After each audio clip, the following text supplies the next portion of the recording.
rate part 2. Now here the question is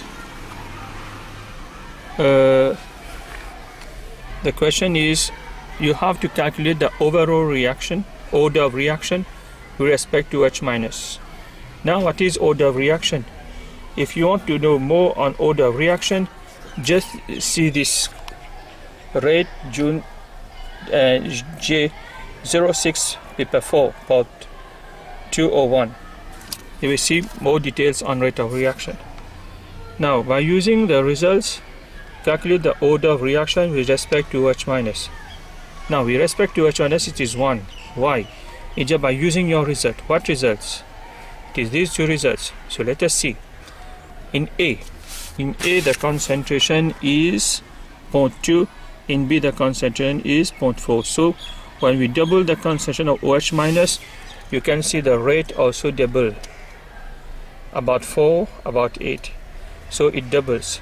So when we double the concentration of A and we double the concentration of the rate also double, so it becomes 2 to the power 1.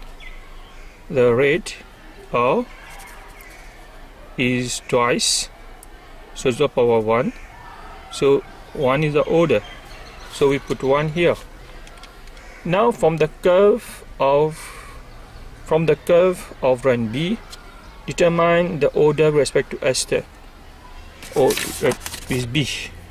You are told use the curve B. This is the curve B, run B. Use this curve to know the order with respect to B.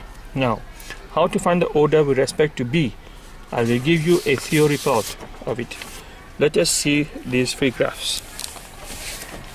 1 minute. Let us see these three graphs. Okay, look at this graph. Concentration against time. When you have concentration against time, you do the half-life. You know what is half-life? And this the time it takes for half. Look at this is the initially, now half the quantity. When half the quantity, you take the time t half. Now half of this you get another t half.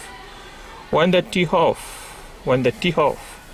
you have concentration against time, you take half the concentration, the time for the half concentration, right? When the t half decreases, it is 0 order. Look at here, the t half the same. See the distance here and the distance here the same. It is first order. Can you see it? Now look at this one. When it is second order, the second t half is more than the first t half. When the second t half is more than the first t half, therefore the t half keeps on increasing. So you say you know that it is second order. When the t half goes on decreasing, this is larger, this is smaller, it is 0 order. Same, it is first order. When it increases, it is second order. So first order when decreasing, second order when increasing, and first order when same. 0 order when decreasing, half-life, first order when the same, and third order when it increases. So let us see what happens in our graph. Where is my graph? 1 minute, I cannot see my graph. Okay, it is here. Now this is my graph. Okay, let me see, let me draw it. You are told to use the second run.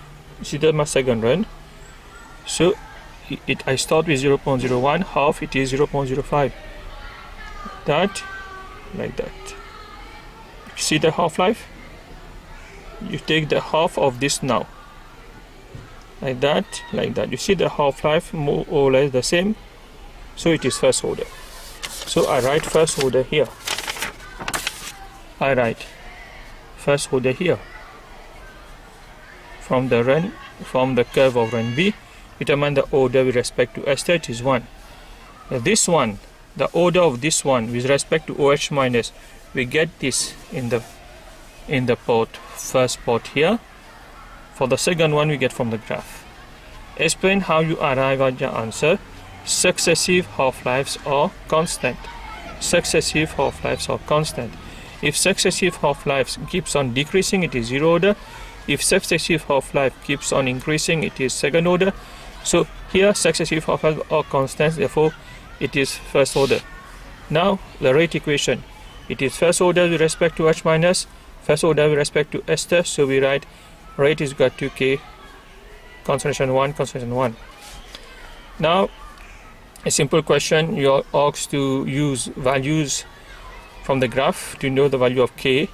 Now you just make it K subject of formula, you get this one. Now you replace from the value from the graph, you get this one, you get this one, and you do it like that. Don't forget to put the unit mole per mole dm cube per minute. Okay, because if you replace rate is mole per dm cube per minute. Mole, this is mole per dm cube, and this is mole per dm cube. You get this here, you bring this up, it is per mole. You bring this up, it is power free, negative become positive, and this is negative. Okay, now this value we get it from the graph. This value we get from a graph. You just take the value from a graph. Okay, right.